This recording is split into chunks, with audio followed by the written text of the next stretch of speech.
नमस्कार साथीहरू।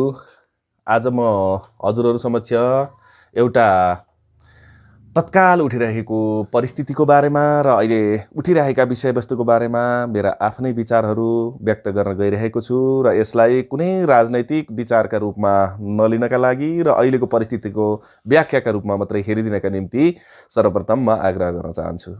र अहिलेको परिस्थितिमा राजतन्त्रका विषयवस्तुमा धेरै साथीहरूले चिन्ता लिएको म देखिरहेको छु। त्यत्रो ठुलो चिन्ताको विषय होइन, किनकि राजाका समर्थकका रूपमा पनि हामीले अघिल्ला निर्वाचनमा पनि देखिरहेको 3-4 लाख भोटहरू आइरहेको अवस्था हामीले देखिरहेकै हो र तिनै भोटरहरू अहिले पनि एकीकृत रूपमा काठमाडौँदेखि लिएर अन्य क्षेत्रहरूमा प्रदर्शन गरिराख्नु भएको अवस्था देखिन्छ र यो अवस्थाले हामीले तर्सिहाल्नुपर्ने अवस्था हामी देख्दैनौँ।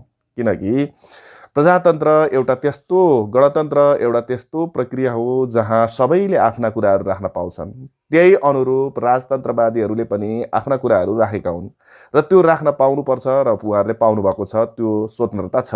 तर राजतन्त्र त्यस्तो प्रक्रिया हो जहाँ अहिले उहाँहरूले राखेका कुराहरू जसरी व्यक्त हुन सकेका छन् त्यसरी भोलि तपाईँ गणतन्त्रका पक्षमा अर्थात् कुनै राजतन्त्रका विरुद्धमा तपाईँले औला उठाउन सक्नुहुन्न। यही एउटा सामान्य उदाहरणका रूपमा देख्न सक्नुहुन्छ।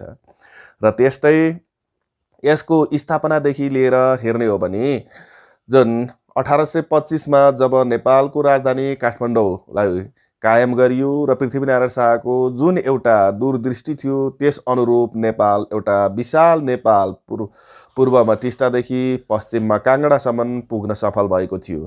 तर त्यो राष्ट्र 1/3 मात्रै जुन भूभाग गुमाउनुको मुख्य पक्षका रूपमा हामी राजतन्त्रलाई नै देख्छौँ। किनकि पृथ्वीनारायण शाह पछिका प्रताप सिंह शाह, त्यस्तै रणबहादुर शाह, राजेन्द्र विक्रम शाह जस्ता व्यक्तिहरू जो नाबालकमै राजा भए र ती नाबालकमै राजा हुनुको कारण र त्यस्तै पूर्ण रूपमा योग्य नभएका कारणले गर्दा हामीले हाम्रो जुन पृथ्वीनारायण शाहले राख्नुभएको जुन एउटा भिजन थियो, दूरदृष्टि थियो, त्यस अनुरूप नभई जनताहरू आफ्नो 1/3 भूभाग पनि गुमाउन गए, त्यस्तै निरक्षरतामा बस्न गए र जुन चाहिँ आसेपासेहरूको कारणले गर्दा जनताहरूमा सोचिन पुगे र त्यो आसेपासेको चिल्ला कुराहरूमा मात्रै राजाहरू भुल्ने गरेको र त्यस्तै शासन सत्तामा बसेका व्यक्तिहरू भुल्ने गरेको प्रत्यक्ष प्रमाणहरू हामी समक्ष छन्।